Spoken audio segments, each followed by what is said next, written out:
Are the Chicago Bulls still quietly fielding offers for their combo guard Ayo Dosunmu, currently still rounding out his offseason rehab from the shoulder surgery that cost him the back part of his 24-25 season? According to Clutch Points NBA reporter Brett Siegel, Ayo's name is still hot in the dog days of the offseason, saying he's a key name to keep an eye on, not just for the Warriors, who have been interested in him previously, but other teams around the league as well. There's been plenty of interest in Dosunmu as he enters the final year of his contract. Entering the final year, 3 years, $21 million. He'll be making $7.5 million in this final year. All right, gentlemen, a couple of different trade proposals with Ayo Dosunmu. Let's build them. We're going to start with a simple one-for-one. As we know, AK loves those. Oh. Shout out Alex Caruso and Lonzo Ball. Truly. This one is sort of a, young player, maybe in need of a fresh start. Ayo Dosunmu, one-for-one player swap with Indiana Pacers' Jarace Walker. Okay. Formerly, what was he, 8th overall pick in 2023? Yeah. 10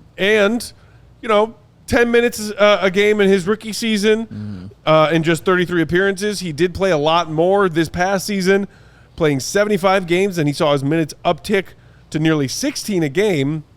But, I don't know, the Pacers got a lot of pieces. Yeah. Maybe they are looking for a little Halliburton emergency ripcord relief. An Ayo utility player, two-way player, could come in, and as we have learned for the Bulls, whatever role is asked of him, he has been up to the task. Reserve, starter, score first guy, pass first guy. He's been known to do a little bit of everything. I think this trade could be one of the ones that actually benefits both teams.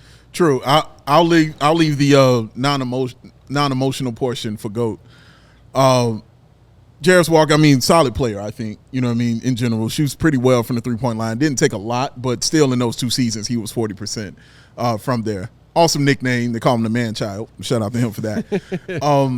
I don't think he's a bad player or anything like that. I do think, in Indiana and where you're at with the Pacers, they just pretty filled up, with things that they have. But solid play. I believe he made an appearance in 75 games. 75. So, yeah, he got opportunities to get out there. Started about 5 of them. Got an opportunity to get out there and do some things. So, yeah, on 2 years left on the deal, makes sense. Even with Ayo, even if it's just a 1-year rental, for Indiana, it could work out for them just for all the great things that he does. What do you think about the part of him being thrown into this new mix of young guys in the Bulls front court, which is now a little bit more crowded than it was a year ago? I think he could fit in well, though. Like, with that, when I think about him and just being able to shoot that three-point shot, I immediately think about the Bulls and running in transition. Yeah. So him pulling up, getting those wide-open shots, yeah, he'll have that opportunity to do that. And, he's not really a small, person. Like, he's pretty stocky against man-child, him being called. The emotional part of this, though, Matt, I would rather somebody pull my eyeballs out before I see Ayo Dosunmu in the Indiana Pacers jersey. Wow, okay. I don't want to see this. I didn't know you were going to come that strong with it. I don't want to see this at all, all right? I don't want to see Ayo Dosunmu at all in a Pacers jersey. Again, my hate for the Pacers is not that deep as it once was, in previous times, but still, I don't want to see him wearing that and then having to deal with that on a game-to-game-to-game basis like that. He doesn't even really have to move, to Indiana. He keeps his home in Chicago, and all that. He'll still be quite comfortable. But just knowing that he is putting on that jersey, both of my eyes, like all of them, take them out. I did not immediately think of that element of it, but I think it's fair. No, I'm not for it. I think it's fair as someone who loves and appreciates Iowa, hometown guy, and screw the Pacers. Yeah, go all of that.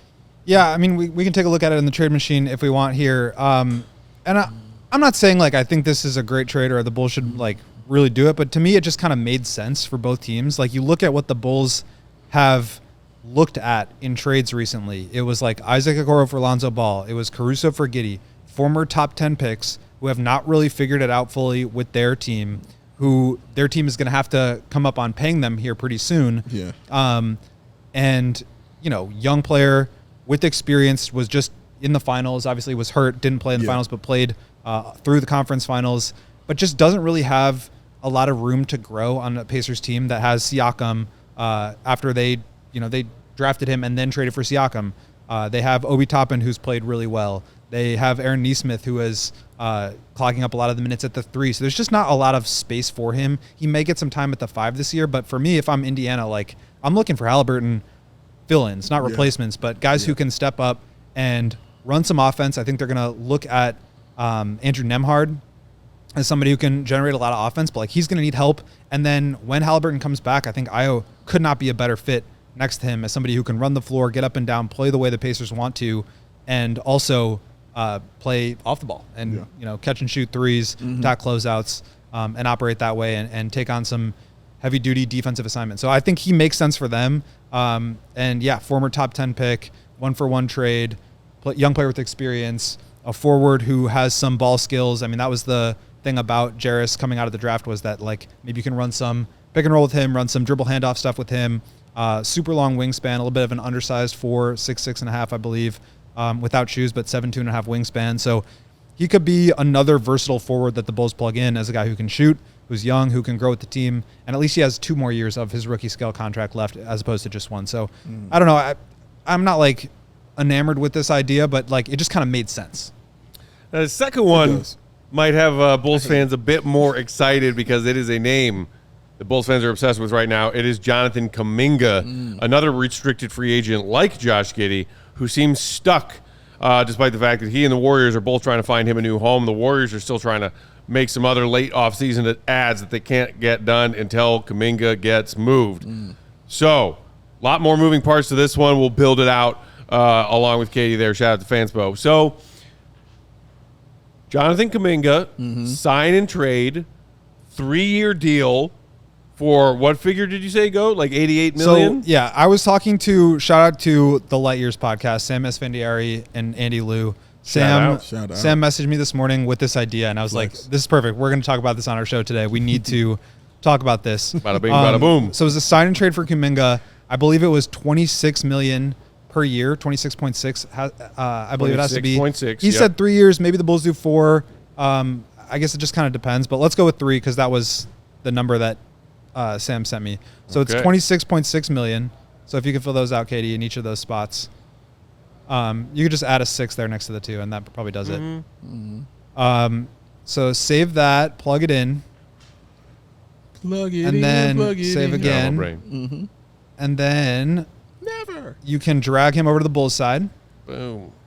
And then also send Moses Moody from the Warriors to the Bulls. Moses Moody. 2 players. And it is Patrick Williams. It's a hot lead. You just said the magic word, Goat. Ayo Dosunmu. That part hurts more. Yeah. And if you scroll up, Katie, to the draft compensation on the Bulls side, go to the picks. What's that? And it's the Blazers pick. The Blazers pick, still owed to them, still lottery protected, that will convert to a second and convey in 2028 if the Blazers are still a lottery team in 26, 27, and 28. So on the top right of the screen, Katie, you can process the trade and make sure it works. I believe it should. This trade is successful. Okay, so interesting trade here. I'll just give my quick analysis and then I want to hear what you guys say. So this was a Warriors, somebody who covers the Warriors sending this to me. This was not me coming up with this. Right. But I think it speaks to the fact that they want to get something for Kuminga and they want to get that deal done. The challenges with base year compensation work out in this because of the amount of money that you can go above the 50%. I think it's like 120. So it ends up working out. And then they send Ayo into the Warriors trade exception, and you give up this pick, which I've argued they should be trying to sell immediately because the Blazers just trade for Drew Holiday. They just signed Damian Lillard. There is some optimism that could convey, but there's certainly no guarantees. And so if it looks like it could be a first-round pick and maybe it ends up being a second or maybe it ends up being the 17th pick, if that's the cost to get a flyer on Kuminga and Moses Moody, to me, I think I would do this one because, yes, it hurts to give up Ayo, but getting off of Patrick's contract is to your benefit here. Giving up a pick while it's at the high point in its value, I think is positive. And Moses Moody, really good rotation piece, forward who can shoot it and create a little bit off the dribble, and just bringing in talent. We've talked about the talent deficit on this Bulls team. Getting Kuminga, I don't think he's a perfect player, but he has some upside. And I think that in the Bulls system where it's a lot of run and gun, make quick decisions, score the ball, I think he could thrive in that, where he doesn't have to like create. He doesn't have to make a ton of decisions. It's just like go to the basket. I think that's really what he wants to do. So I think giving him that much money is a little bit risky. I don't feel great about it, especially when you're giving up a pick and a player that you feel pretty strongly about. But what do you guys think about this one? I mean, well, obviously, because this is the trade that you yourself came up with. Yes. And no one else. No one else.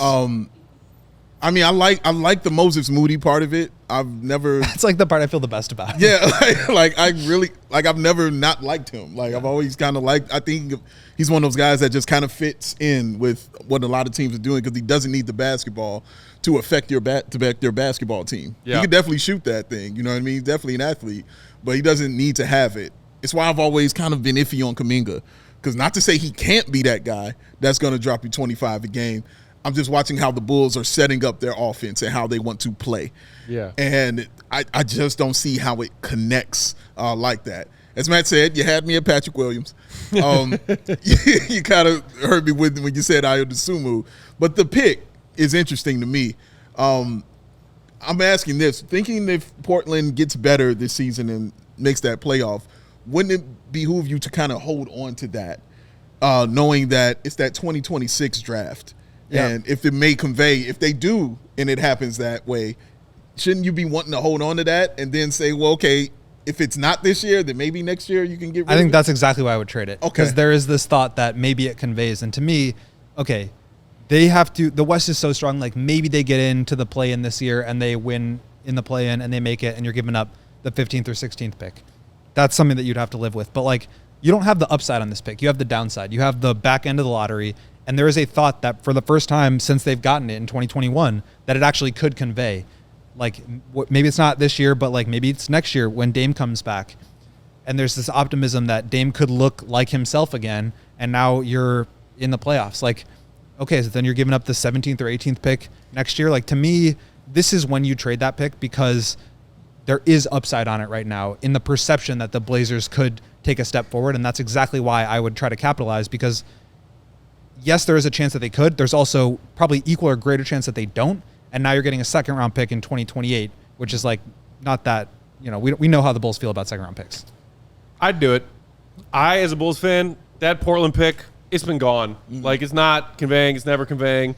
AK doesn't care about second-round picks anyway, which is what it'll eventually turn into. Yeah. I think you're right with the West, even if Dave comes back.